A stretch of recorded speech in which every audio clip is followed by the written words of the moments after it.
अस्सलाम वालेकुम।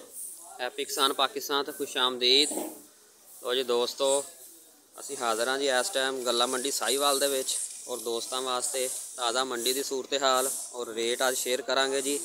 अज 8 जनवरी है जी और सर्दी की जी शिद्दत है वो बहुत ज़्यादा है और ठंड की वजह तो जोड़ा माल की अराइवल है वो बहुत कम है।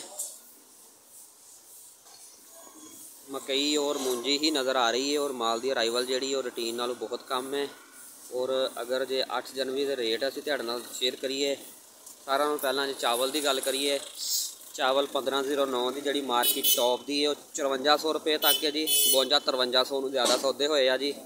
और कायनात का रेट जोड़ा है 5500 रुपये है। बरहल माल कोई नहीं गा जी मंडी के कायनात का 5500 रुपये तक कायनात का रेट हैगा जी। सोशल मीडिया तो 6000 की आवाज़ चावल की आ रही है जी। पर हाल 5400 तो उत्ते मार्केट चावल की जी गल्ला मंडी साहिवाल की नहीं हैगी। आरफ वाला दे भी इस तरह ही रेट ने जी। और 6000 वाली जी गल है वो झूठी है जी। इस तो बाद अगर मकई की गल करिए, मकई की टॉप की मार्केट जी अज 1850 तक है जी।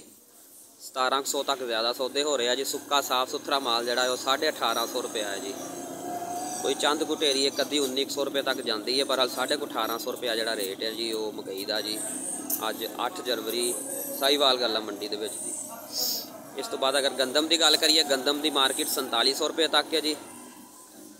और गंदम तो बाद तिलों की मार्केट 19-19,500 रुपया जी। और अगर गुड़ की मार्केट की गल करिए जी, अज गुड़ के थोड़ी जी तेज़ी है जी। 6500 रुपये तो ला के 7800 रुपये तक रेट है जी गुड़ का।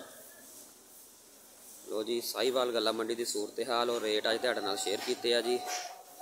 वीडियो अच्छी लगे लाइक कर देना, दोस्तों को शेयर कर देना। और मैं रिक्वेस्ट कराँगा जो दोस्तों ने अजे तक हैप्पी किसान पाकिस्तान सबसक्राइब नहीं किया वो हैप्पी किसान पाकिस्तान सबसक्राइब कर लो, बैल आइकन दबा लो ताकि मजीद इस तरह के वीडियोज़ तुहानूं देखने को मिलदियां रहन। अल्लाह हाफिज़।